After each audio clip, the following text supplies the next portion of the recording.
Well, hello everybody and welcome to Jeff's Baking Blog. Today I'm going to make challah. This is a Jewish bread which I've been wanting to make for some time, and I did a quick trial of it the other day and I really did enjoy it, I have to say. I ate every single piece really rather quickly, and so I thought I would now make it again. And it's usually braided or plaited, and you can use 3 strands or 4 strands or 6 strands or however many strands you want. You can make the plait as complicated as you want, and you can make the shapes as complicated as you want, it seems to me, from watching various videos and such like. I'm going to attempt to do a 4 strand braid or 4 strand plait for mine. And it does take a bit of time because you have to be patient and let the dough rise once for a couple of hours until it's nice and puffy. Then you shape it and then you let it rise again for an hour and a half or whatever until it's puffy again, and then you can bake it. But it's worth the effort. And in the one which I made the other day, it puffed up nicely in the oven, got a nice rise, and where the braids were on the pattern on the top, it seemed to separate, and I could see some sort of dough in between the braids, and I thought perhaps I hadn't proofed it enough. But having looked at various other videos, I see that happens with most challah, so I'm not going to fret about that at all. So I'm going to go on to the ingredients, and for this I have 550 grams, which is 3 2/3 cups, based on scooping packed flour into a 250 milliliter cup of bread flour. And then I have 30 grams, 3.5 tablespoons of the same bread flour, which I may need, I may not. If I need more flour in my dough, that should be sufficient for it. I have 170 milliliters, 3/4 of a cup minus 2 teaspoons of lukewarm water. I have 90 milliliters, 6 tablespoons of vegetable oil, 60 grams, 3 tablespoons of honey. And in this dish I have 2 medium eggs and 1 medium egg yolk. That would be large in the USA. And then for an egg wash I have another medium egg, which I will beat later. That's to go over the top once the dough has been shaped. I have 12 grams, which is 4 teaspoons of instant yeast, and 9 grams, 1.5 teaspoons of salt. And I'm also going to use, I'll get them out now, some sesame seeds to sprinkle over the top. I won't give a measurement for that because that's a matter of personal preference. So the first thing we need to do is to make our dough. And to make the dough, I'm going to actually put in all the wet ingredients into the bowl of my stand mixer. And you don't need to use a stand mixer. You can, if you want to, do everything by hand. The stand mixer just makes the kneading easier, basically. So that's the water and the eggs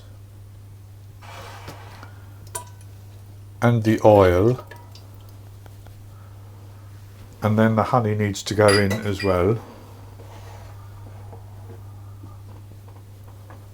I'll need to scrape that out with a spatula.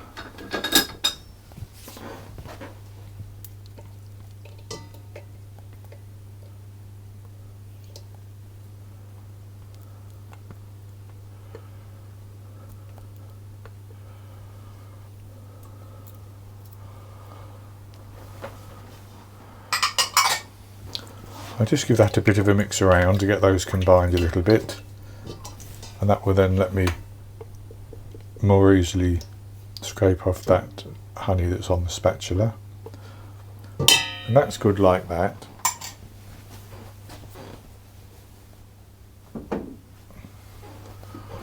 So then I'm going to put that onto my stand mixer.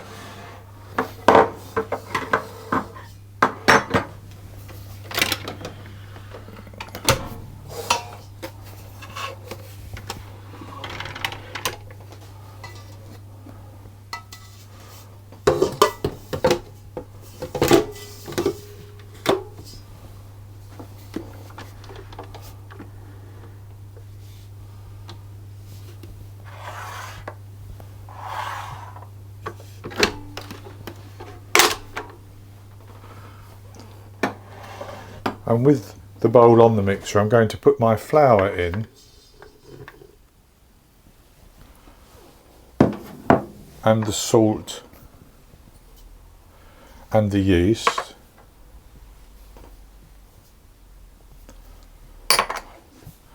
And then I'm going to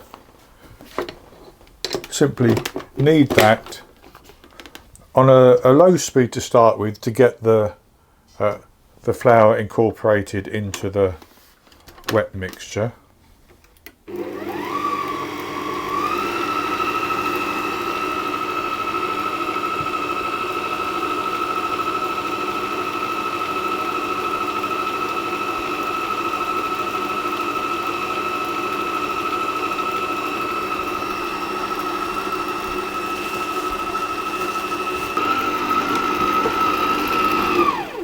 And that's simply taken about a minute. So I'm going to increase the speed to really about a medium slow speed, and I'm going to knead this until it forms a nice elastic dough, which I can do a window pane test on, and at that point I'll know that my dough is ready to go on for its proofing.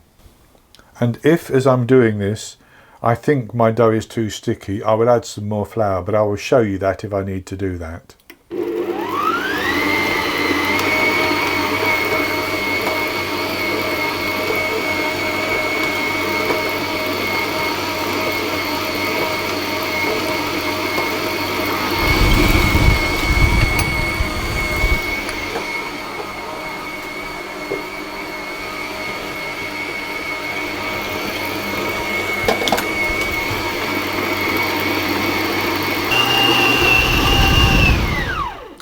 So my dough is kneaded now, and that's good enough. So I'll show you the window pane test, but first of all I'm going to take the dough out of the bowl.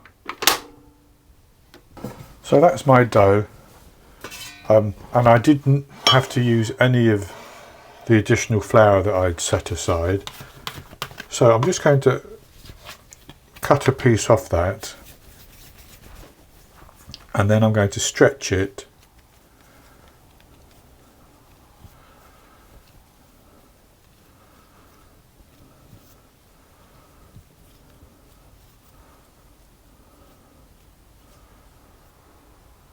and as you can see, that stretches quite nicely. It will of course break in the end, but it's stretching until it's really quite thin, as you can see. So that's telling me that the dough is worked enough. So what I'm going to do is I'm going to just fold that over on itself, and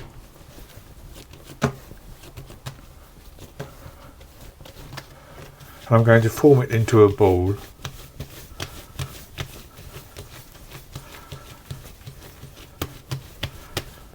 Like that, and then I'm going to put it into a very lightly greased bowl. So I'll put it top side down, and then I'll just turn it over like that, and I'm going to cover that. Now you cover it with plastic wrap or with a damp tea towel, but I have a lid here which will work. So I'll just cover that like that, and I'm going to leave that in a warm place to proof for a couple of hours. It may not double in size, it doesn't always apparently, but it should become quite puffy. So I will check it after a couple of hours, and if it's puffy I'll come back and we'll go on to the next step, which is to divide it and then braid it. Well, it's been about 2 hours now and my dough has been resting, so I'll show you what it looks like. And as you can see, it has risen and it's nice and puffy. So what I'm going to do is I'm going to turn that out onto my work surface.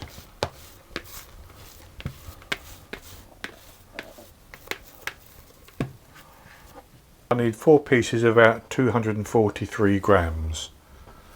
So I'm going to cut it into 4 and then just weigh them again to see that I can get them of roughly equal weights.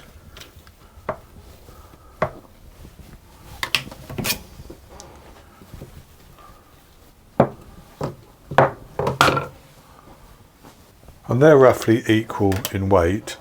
What I'm going to do is I'm going to take each piece and I'm going to flatten it out like that, and then I'm going to roll it up into a log.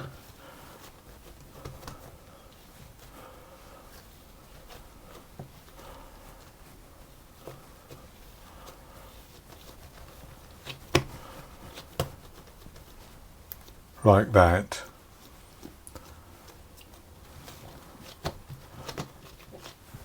And I'm going to do the same with the others, like that.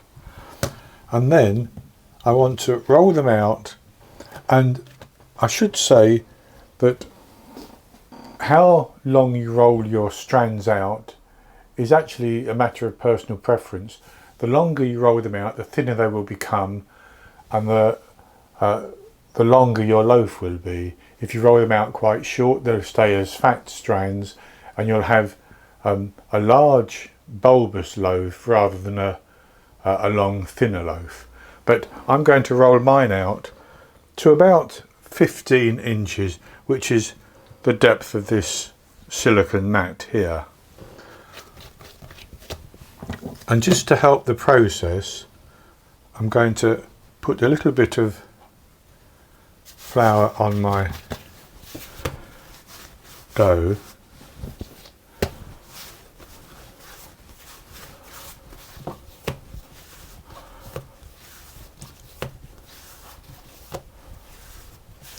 And as you roll them, if they spring back a lot, you can actually just rest them.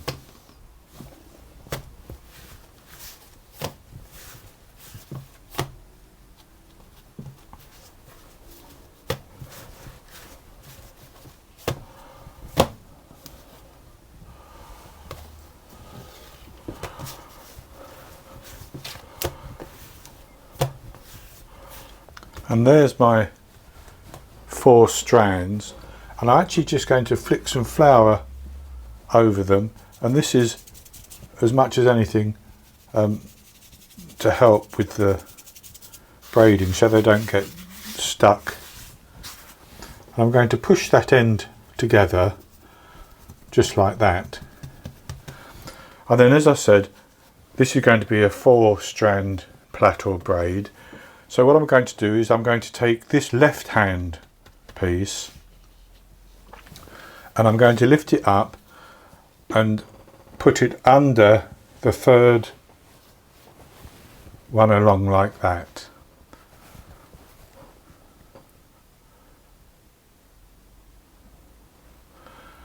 And then I'm going to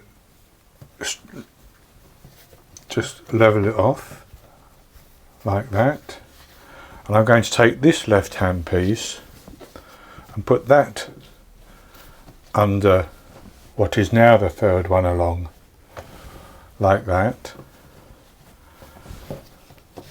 and I'm going to continue doing that, taking the left hand one and putting it under the 3rd one each time.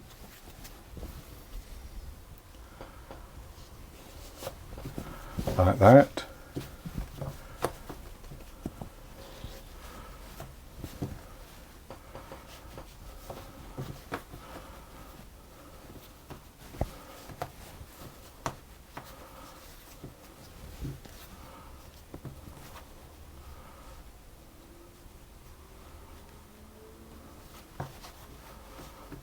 Like that.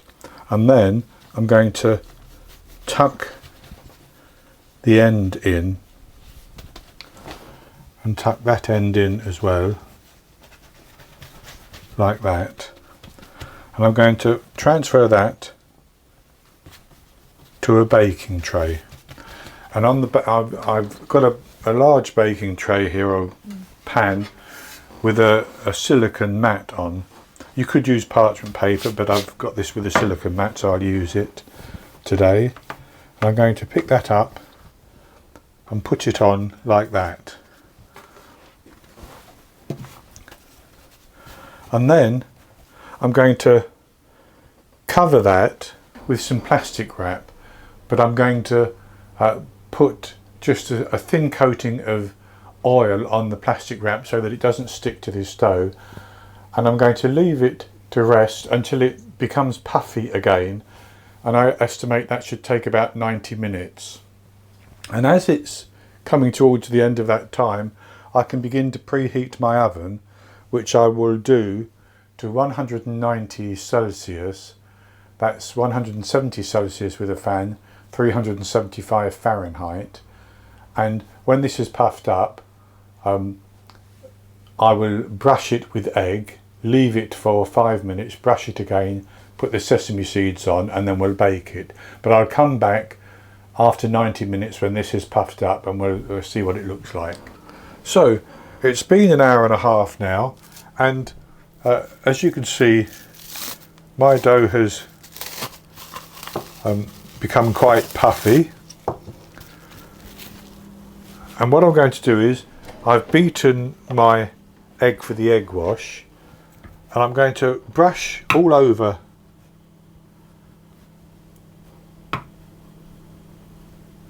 the dough, and then I'm going to leave it for 5 minutes and brush it again. This is going to help the challah to go a nice dark brown colour during baking.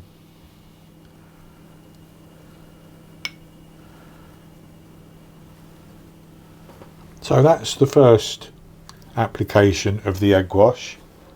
So I'm going to leave that for 5 minutes, and then I'll come back, we'll brush it again and put the sesame seeds on, and then I'll put it in the oven for baking. So it's been about 5 minutes, and I'm just going to brush over the top of the dough again. So that's all covered for the second time, and then I'm going to take some sesame seeds.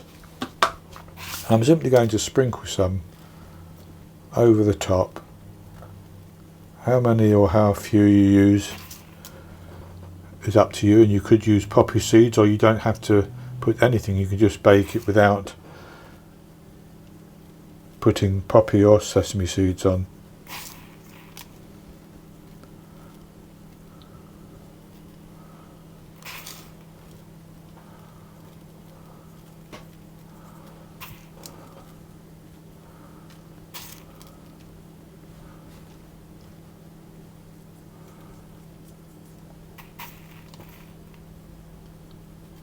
I think that's enough, it doesn't have to be too many. And so I'm going to put that into the oven, and I'm going to bake it for between 25 and 30 minutes. And I will test the internal temperature, and I want that to have reached at least 90 degrees Celsius, which is 190 Fahrenheit, and that will tell me that it is the dough has cooked inside. It will probably be above those temperatures, which will be ideal.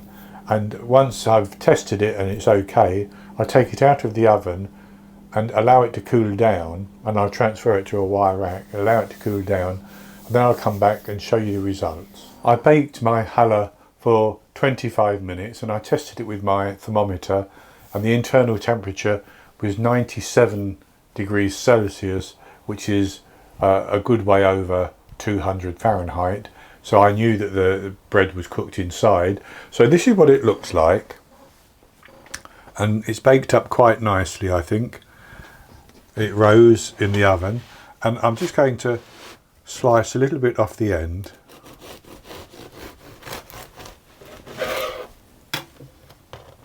So that you can see inside, and it should be nice and soft and springy, which it is. So I'll have a taste of this piece without any butter on it.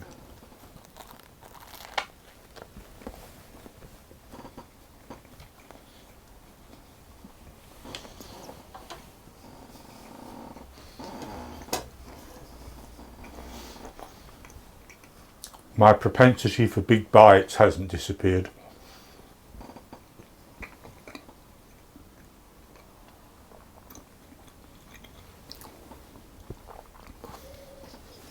Lovely and soft and light. Very, very good. It would be perfect for eating with my dinner and for sandwiches. And I've had a suggestion from my sister that I should make some French toast with it. She said it would be very good with French toast. So I'll try that out at some time as well. So it's actually an easy recipe, not difficult really, if you have a stand mixer. More work if you do it by hand, but it would still work quite well. It does take some time because we did 2 proofs which took 3.5 hours in total, plus half an hour to bake, and let's say half an hour for preparing everything at the beginning, so maybe 4.5 hours, but it's very, very good indeed. So that's going to be it for this recipe, and I hope you've enjoyed it. If you have, please give me the thumbs up below and click to subscribe to my YouTube channel.